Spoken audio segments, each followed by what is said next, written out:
उस आत्मा के बारे में क्या बोले, कैसे बताए। फिर भी संतों ने, जिन्होंने जाना है, उन्होंने बड़े करुणा से वो बताने की कोशिश की है। क्योंकि जब उनके भीतर आनंद का झरना बहता था तो उनको लगता था कि मैं इस आनंद को बांटूं, दूसरों को बताऊं, ताकि दूसरे भी इस आनंद से परिचित हो, वो भी नाच उठे, वो भी गा उठे। इसलिए गौतम बुद्ध ने इतनी बड़ी कृपा की, मौन रहकर भी उसकी तरफ इशारा किया। और जो जानता नहीं है वो अनुभव से पहले जान नहीं सकता। उसे उस मार्ग पर ले जाना जिस मार्ग की उसे कुछ भी खबर नहीं हो, और इसका भी पता नहीं कि मंजिल कब आएगी। और ये ऐसा ही ज्ञान है, कब मिलेगा किसी को पता नहीं है। लेकिन जो भीतर जाता है,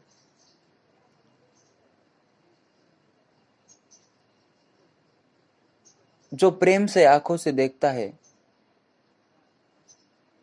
जो अपने हृदय के द्वार खुले छोड़ देता है, जो मृत्यु को आलिंगन देने के लिए तैयार है, वो उस परम जीवन को पा लेता है।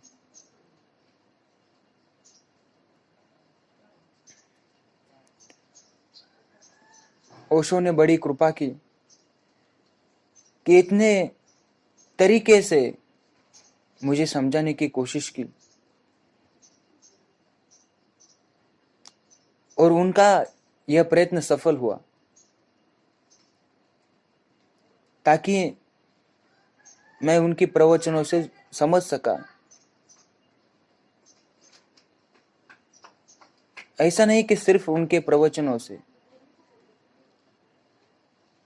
हमको उन सभी, उन्होंने जो कहा है वो मैंने किया, सहज रूप से जीवन जिया, जागरूकता रखी,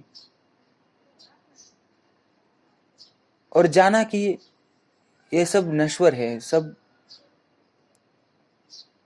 मैं एक दिन मरने वाला हूं। यह विचार इतना मेरे मन के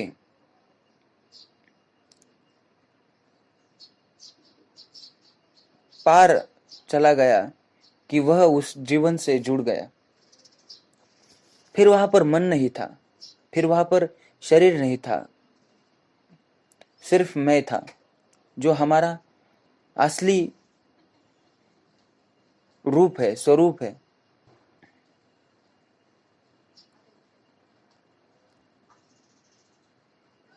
लेकिन हम इसके बारे में कभी सोचते नहीं है, क्योंकि हमारे आजू बाजू में, हमारे पड़ोस में कोई बताने वाला नहीं है कि हम क्या कर रहे हैं। जैसे माता पिता करते हैं, जो समाज कर रहा है वही कर रहे हैं, लेकिन हम ठीक से नहीं देख पा रहे कि जो समाज कर रहा है उसमें असली में सुख है, समाधान है।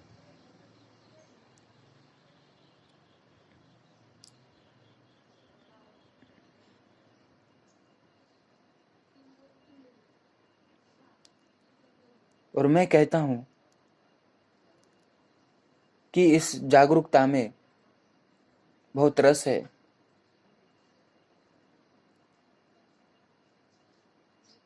आनंद है। लेकिन फिर भी यह भाव है कि सब माया है, सब स्वप्न है, और इसी की वजह से ही आनंद है। क्योंकि यह कुछ भी सत्य नहीं है। सत्य तो सिर्फ देखने वाला है, ना तो वो मिटेगा, ना ही वो कभी मीठा था।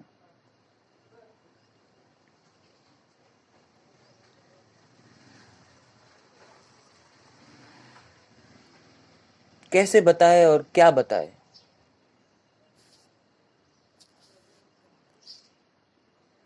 लेकिन उन्होंने बड़ी कृपा की, संतों ने बड़ी करुणा दिखाई कि उन्होंने अपने भीतर जाने का मार्ग बताया। वैसे तो बताया नहीं जा सकता, बताने से भी नहीं बताया जा सकता, लेकिन फिर भी कोशिश करी।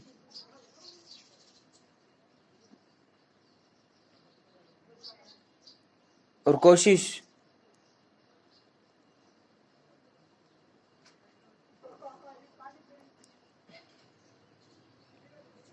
करते हैं क्योंकि उसका कुछ तो परिणाम हमारे जीवन पर असर करता है, परिणाम होता है। ज्ञानेश्वर महाराज थे, तुकाराम महाराज थे, उन्होंने अभंग लिखे, ज्ञानेश्वरी लिखी। क्यों? क्योंकि जब भी हम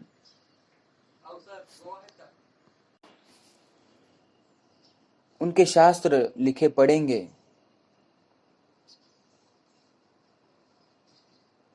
तो हम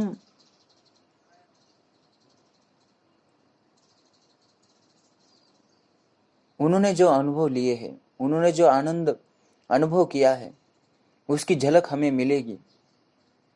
उनके काव्य में उसका दर्शन होगा। लेकिन उसके लिए हमें उनकी तरह शांत चित्त उस अवस्था तक जाना होगा, तभी हम उनके काव्यों का असली रस पी सकेंगे।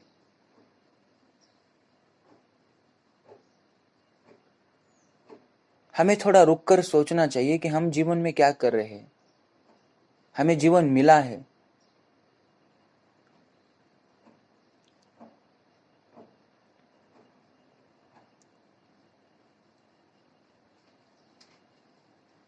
और थोड़े दिन, एक साल जीवन के दौड़ धूप से थोड़ा हटकर सोचना होगा।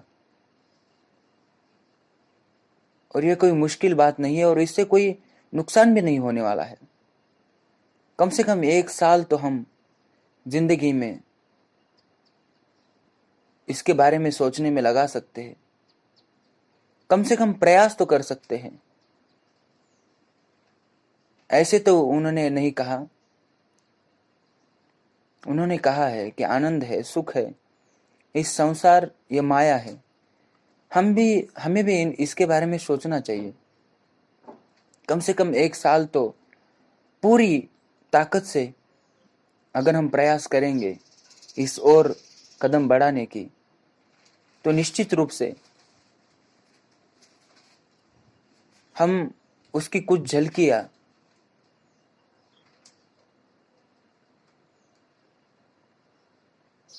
और हम उसका अनुभव भी कर सकते हैं। हम उसको हमारे भीतर नोटिस कर सकते हैं, और फिर ना हमें मृत्यु का डर होगा, ना कोई दुख होगा। क्योंकि तब हम स्वयं के अनुभव से जानेंगे कि ये सब माया है, ये सब स्वप्न है।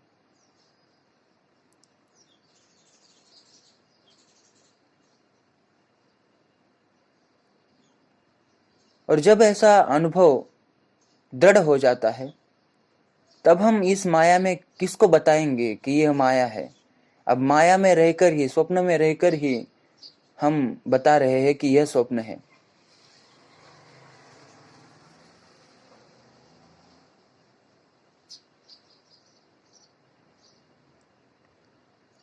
तो आप कल्पना कर सकते हैं कि उस साधक की अवस्था कैसी होगी। वो तो परम मौन में चला जाएगा कि कैसे बताए, तो किसे बताए और कैसे बताए।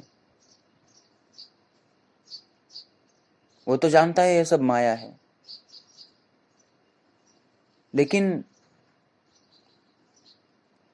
उस साधक को पता है कि जब मैं इस सत्य को नहीं जानता था तो मेरे गुरु ने मुझे बताया, तो मेरा भी कर्तव्य है कि जो नहीं जानते उनको मैं बताने की कोशिश करूं,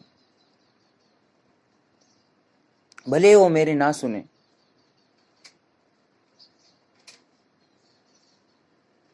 लेकिन मेरा बताना कर्तव्य है, मेरा बांटना कर्तव्य है।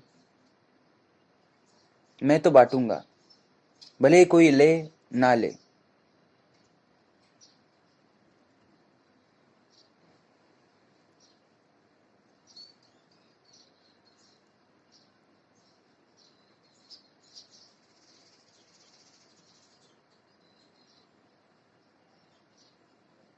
तो मेरा यही कहना है कि हमें थोड़े दिन रुक कर इसके बारे में सोचना चाहिए। जरा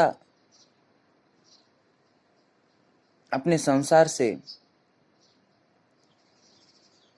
या संसार करते करते थोड़ा इसके बारे में सोचिए कि हम कौन हैं।